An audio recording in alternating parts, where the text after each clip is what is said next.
A blessed morning, everyone.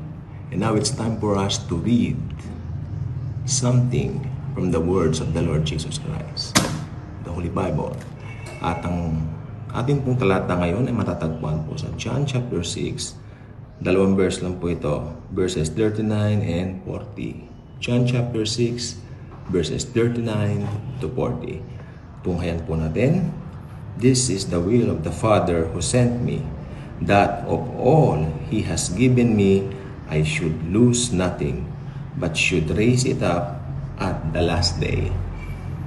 And this is the will of Him who sent me, that everyone who sees the Son and believes in Him may have everlasting life, and I will raise him up at the last day. The Lord Jesus alone Himself ang mapuri sa pagbasa natin ng Kanyang mga banal na salita. Thank you very much po. God bless everyone.